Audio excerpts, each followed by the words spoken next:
Hello everyone, in this video I'll be ranking the best daggers in Baldur's Gate 3 on a tier list. Now, daggers usually only deal a 1d4 of damage, but there's some on here that have a lot of benefits, making them actually a really good weapon type. So, overall, there's some decent ones and some stinkers. So, we'll be going over all of that in this video. Now, the first one we got here is just a regular old dagger. This just does 1d4 of damage with no extra benefits, so it's obviously a roleplay tier.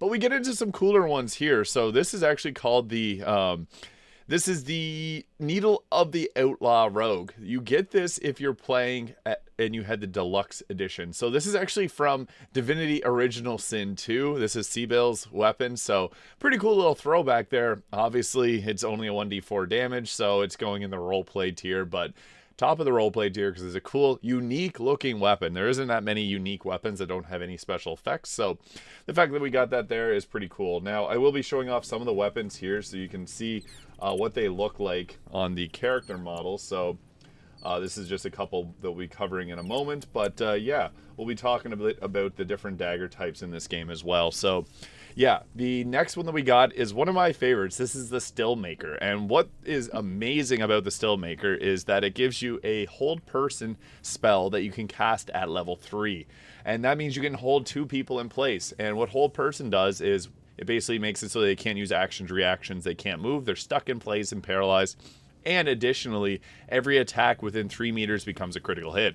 So when you attack with that, it's going to add an extra damage die, and it just gives a ton of damage.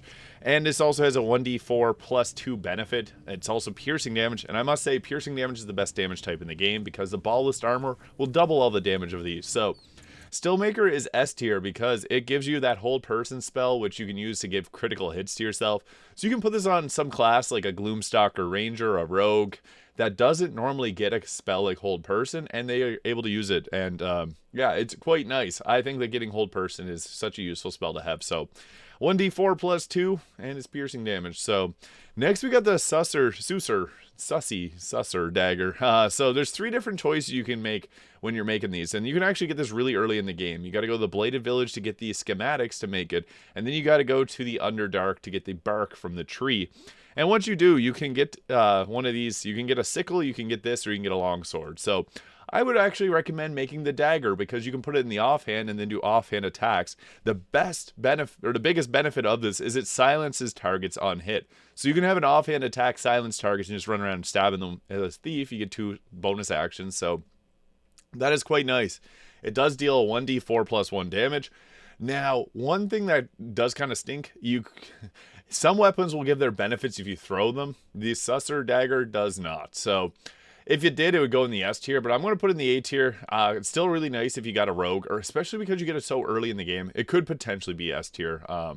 Just if I put a weapon like that in S tier, I'm sure someone will comment about it, but I'll put it in the A tier because it is extremely good. Silencing a target on hit is extremely effective.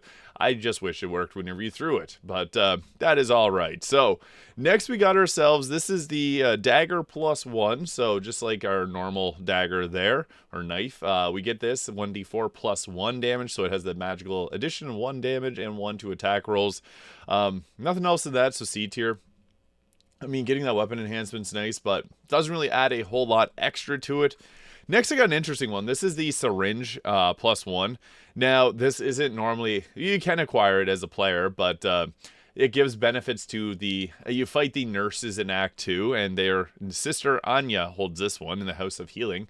Now, with this weapon, it does just do a 1d4 plus 1 damage, but it also has a special weapon act with the Inject Nostrum, so you can potentially poison the target while using this. So had this been something that we could normally get, I would put it like probably, I'll still rank it, I guess, like we get it. I'll put it in the B tier. Some of the weapons give additional necrotic damage too, but we unfortunately can't get this weapon without using glitches. But hey, mods are coming to console soon, so everyone can get this if they really, really want it. Next we got, this is the dagger plus 2. There's another version that I really like, but the dagger plus 2 is not bad. It's just the 1d4 plus 1 damage. I'll put it in the B tier because it is better. Obviously, plus 2 is better than plus 1. You do the math, so it goes in the B tier. Just not as good as some of the others, like the Rhapsody, which we have next. And this is a cool sword. I actually have this equipped right now, so I'll show you guys what it looks like. So this is the Rhapsody there. 10 to 17 damage with my character. So it gives a 1 plus bonus to attack rolls, damage, and spell save DC for every foe you slay, up to a maximum of +3. That's pretty cool. Scarlet Remittance. It also has a sweet bloodletting. You can possibly inflict bleeding on a creature while you're hiding or invisible. So yeah, this is great for rogue stealth attacks because you can possibly bleed the target, and gets a weapon enhancement +1. I wish it was +2, but it looks pretty cool. Like, that's in the main hand there, so that's what it looks like. It's got the fancy look to it, a little sword in the middle, and then the metal kind of clangs together. You get this from Cazador, so yeah, you gotta work your way through Act 3 to get this weapon, but it is worth it. The other weapon that I'm holding is also really good, but Rhapsody, very solid weapon, so I would have to say that it's probably one that I'm going to put into the... I'm probably going to throw it into the... I would say S tier. Rhapsody is a solid dagger, 1d4. I wish it had some type of additional damage, but hey, getting that +1 to attack, damage, and spell save DC is pretty nice. Especially if you have multi-class and have some things like hold person, it can give some benefit to that. So yeah, that's pretty cool. Pretty solid overall. Next we got, this is one I really like. This is called the Poo Scraper, and I think this is in reference to that. If you've ever seen the Reddit story about the poo knife, family poop knife, it's too funny. Easy S tier, it can cut poop. Just kidding, it's actually just a 1d4, so I'll put it there with our other roleplay tier weapons. You could beat the game with the Poo Scraper. I've seen actually videos of people doing it, so yeah, it's possible. Definitely possible. You can beat the game with any kind of build, except maybe Arcane Trickster. I'm just joking, you can with that as well, but yeah, still a good weapon. But next, we got ourselves a solid one. This is the Bloodthirst. So this is a weapon you get very, very late in the game. You get it from Orin, but it has so many benefits that I have to give my thoughts. 1d4 +2 damage, so it has that nice +2 enhancement. We like that. It gives you the improved critical, so you get this benefit even if you're not using, like if you're even just shooting people with your bow, where the number you need to roll a critical hit is reduced by 1, so a 5% increase roughly to your critical hit chance, which is nice.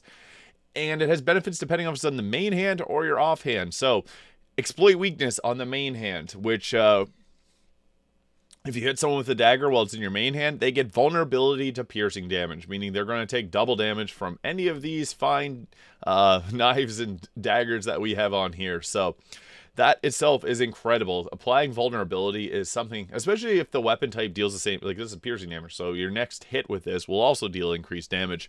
That is massive. But there's also the ballast armor, which will do the same thing, just from within 3 meters or 2 meters movement speed from it. So in the offhand, it gives you a +1 to armor class, so this is a pretty good one to dual wield, giving you that increased armor class. It also gives you the True Strike Riposte, which is a better version of Riposte. So when a creature attacks and misses you with a melee attack, you may retaliate and gain True Strike. So True Strike, do you guys know what that is? Because no one probably uses it in this game. Normally, True Strike takes an action and it just gives you advantage on attack rolls, which is terrible. But this one also comes with a bonus action version of it that you can use per short rest, so it gives you advantage on your attack rolls.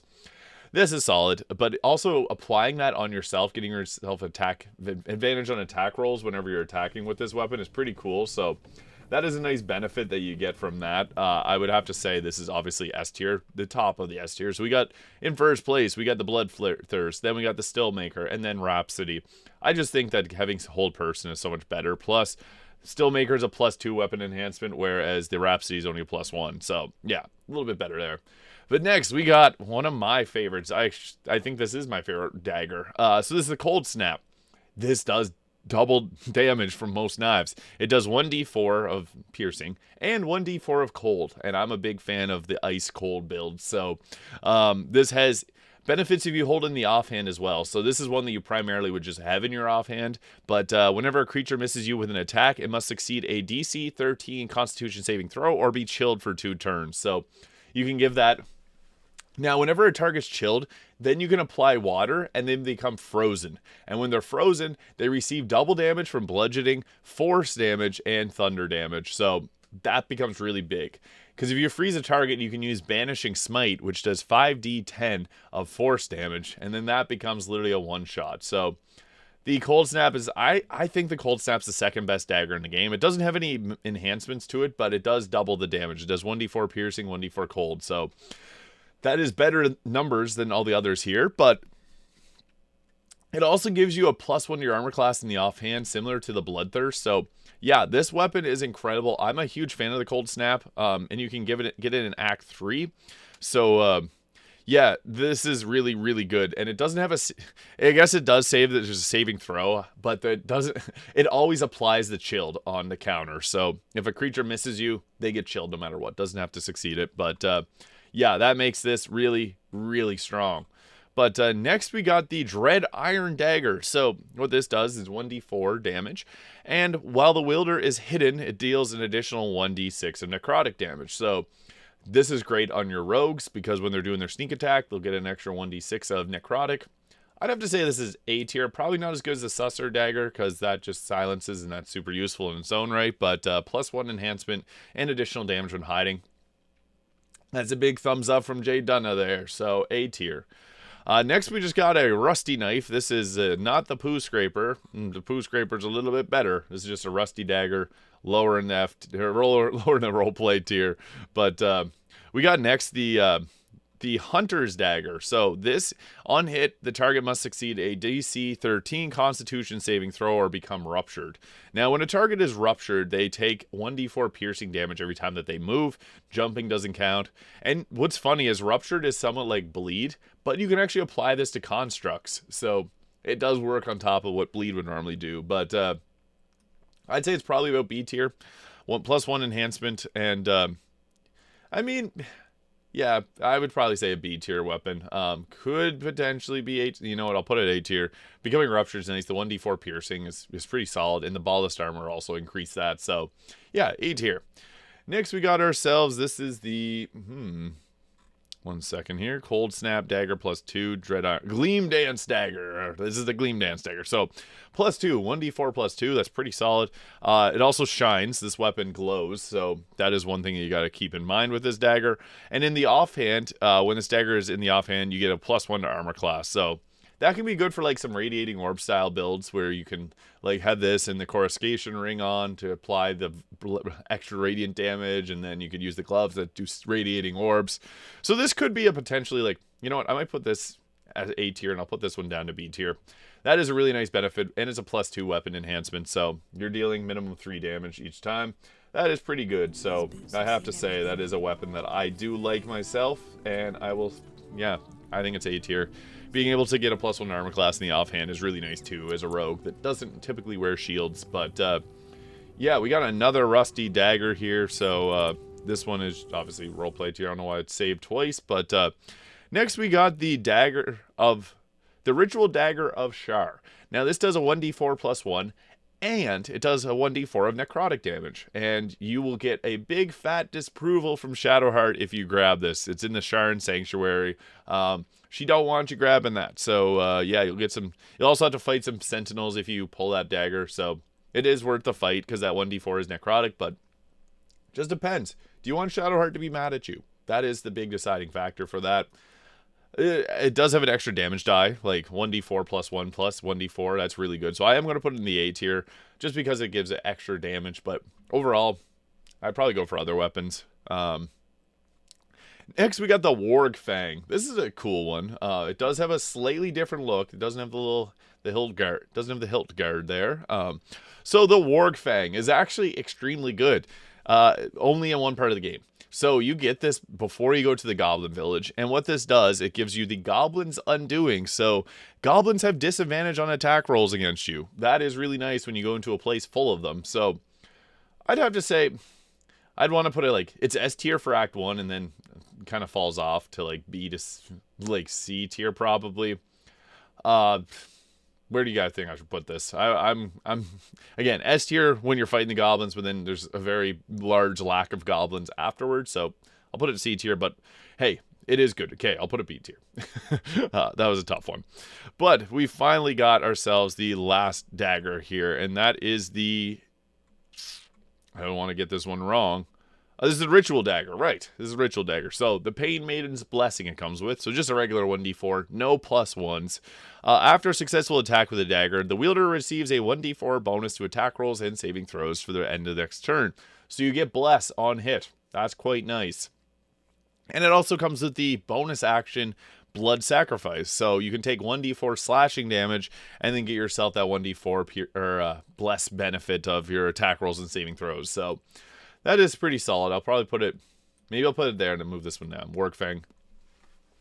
Only good in one small area of the game. So yeah, that's solid. The final dagger is just a regular old rusted blade. There's actually only one of these that you can find, but it just does 1d4 piercing damage. So we'll put her down in the roleplay tier, obviously. But yeah, that is the best daggers in Baldur's Gate 3. I think some of the best looking daggers, like the cold snap itself looked really cool, I think, because it has that like frosty look to it that you get. That is really nice. And then the Rhapsody also looks pretty good too. I'm also a fan of the bloodthirst, or the blade of the first blood. So that weapon there, whenever you attack with it, it's got a cool look to it too. So we got that there. And then I guess some other daggers like the Susur dagger. It looks pretty cool as well. This is one of the Susur dagger is one of the few weapons that has like a unique appearance to it. So it has like the bark on it. But yeah, that is a pretty cool list of weapons in Baldur's Gate 3. So we got lots of different daggers, and they do a good amount of damage. So let me know your favorite dagger in the comments below. And please hit that subscribe button if you haven't already. I really appreciate all the support. I hope you all have a great day, and thank you so much for watching. I'll see ya in the next one.